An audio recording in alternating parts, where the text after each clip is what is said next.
Welcome back to Southpaw TV. On today's episode of Bill Haney's tennis playing son is trying to convince y'all that he's some type of tough in a boxing gym. Sean Haney, the man who will never be a professional, the man who will never be an amateur, post up this video today.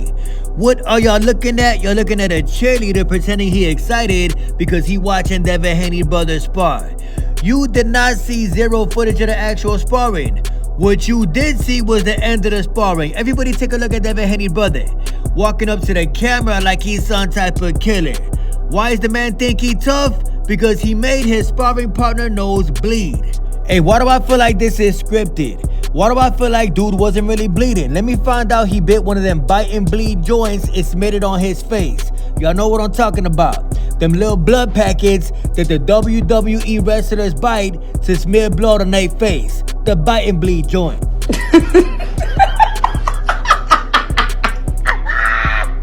Hey yo, Devin Haney, I ain't no sidekick, bro, but I bet y'all your brother never gonna turn pro. He never gonna become an amateur, but he will forever post up videos of him making guys nosebleed at the gym, allegedly. And I'm ashamed to say that I paid $25 last night to watch Deontay Wilder fight on BLK Prime. That's right. Deontay Wilder's pay-per-view was $25. As the old saying goes, you get what you pay for. And I definitely paid for $25 worth of boxing. The whole card was terrible. I did not know nobody on the undercard, and the main event was straight garbage. But everybody talking about Deontay Wilder is back. Back where? I don't care who you are. I don't care how good you can fight. Ring Magazine post up. Deontay Wilder is back in the win column after his stoppage victory versus Tyrell Hendon. Who would you like to see the man fight next? Wanna know what's crazy? I wouldn't. I wouldn't want to see Deontay Wilder fight next. I wouldn't want to see Deontay Wilder fight again. Matter of fact, now was the perfect time, in my opinion, to make Deontay Wilder versus Anthony Joshua. A fight that would have been good about 10 years ago, but both dudes washed up. I think it's about time to make that fight. I don't care who win the fight. I'm leaning towards AJ. AJ would definitely beat the brakes off Deontay Wilder in 2025. Boxing scene put up, he is back. He not back, bro. Deontay Wilder is not back. Talking about he knocked out Tyrell Hendon in round number 7. Nobody care, bro. Deontay Wilder will never be a champion again. And I think it's a good thing that we finally get to see Terrence Bud Crawford be a part of these big fights. I think it's a great thing that Bud Crawford is finally getting his flowers in 2025. I think that Terrence Bud Crawford wasted years of his career signed with Bob Arum and Top Rank. That's my opinion.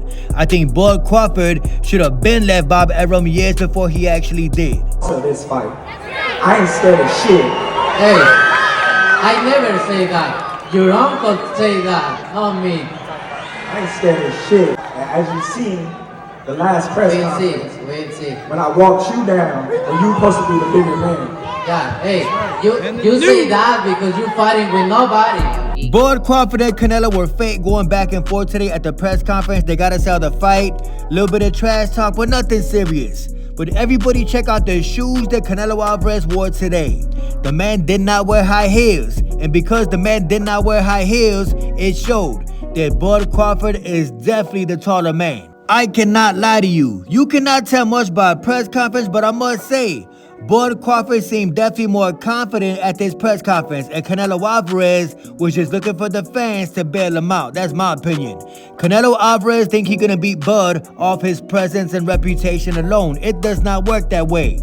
Don't be surprised if Bud Crawford beats Canelo. I'm just saying. And to every single Teofimo Lopez fan who love watching Southpaw TV, I got a question for y'all. Why your man always D-riding somebody?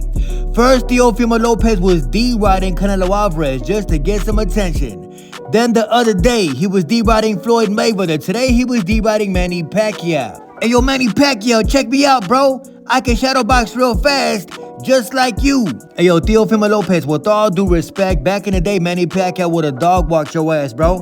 Why am I saying this? For absolutely no reason at all whatsoever. Him and Diddy was in the pool. And for the record, it does not matter if Amado Vargas and the Vargas brothers go train with Manny Pacquiao. It does not matter who Manny Pacquiao jog with. Manny Pacquiao is gonna lose his fight to Mario Barrios. It don't matter who he got with him.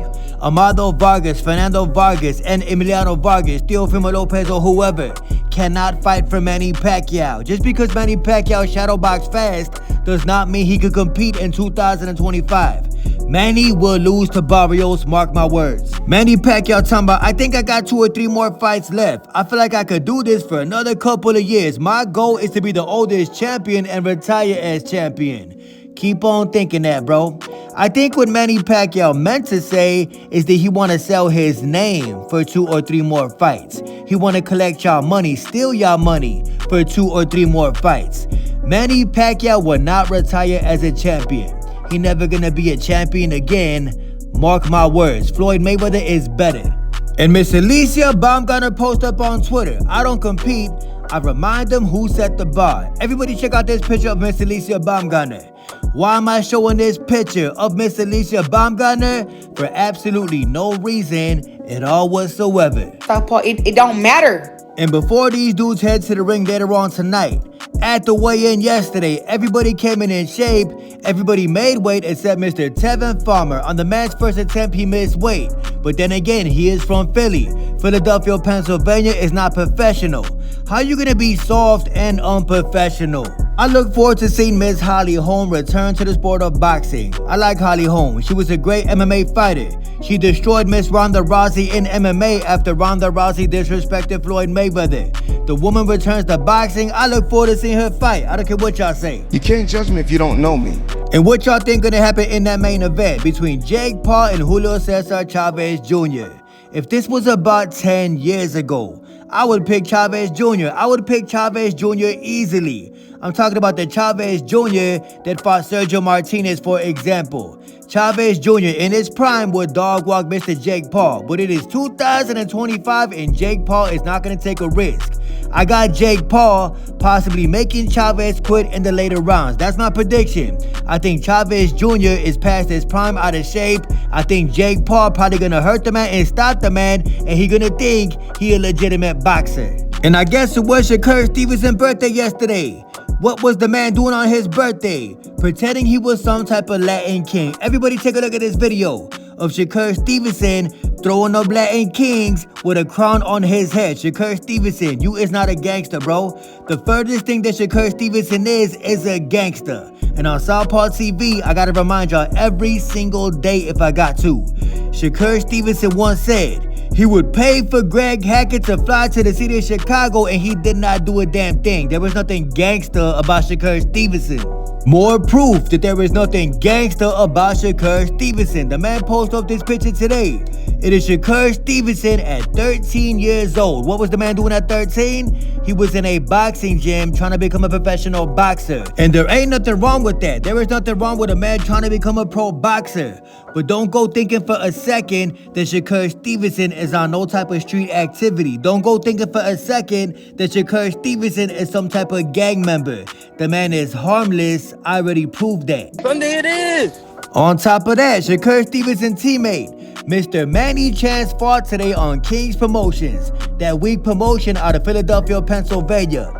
As y'all can see on the TV at the gym, he was watching Manny Chance fight, or was he really watching Manny Chance fight? As Manny Chance was fighting his teammate, the man was sparring inside that ring. Shakur Stevenson did not give a damn about Manny Chance's fight. And I told you about Shakur Stevenson and his whole team. Every single day they tell each other, I love you, Brody. We're gonna make it to the top. Zaquin Moses told the man, happy birthday, brother. I love you to death, to this life and the afterlife. You could have texted the man this, bro. You could have get a man a phone call, but instead, you told the man that you loved him publicly just to beg for acceptance from strangers that you never gonna meet. That's Shakur Stevenson team for you. Always telling each other that they love each other just so the public could be like, damn, these dudes love each other. They love each other so much, they announce it on Instagram every single day. Corny as hell if you ask me. Southpaw TV keep it trill, man. Manny Chance talking about happy birthday to the realest, Shakur Stevenson. He not the realest, bro. If he was the realest, he would have been watching your fight instead of sparring while you was fighting. No, you can't talk to me like that. No, you can't talk to me like that. No, you can't talk to me like that.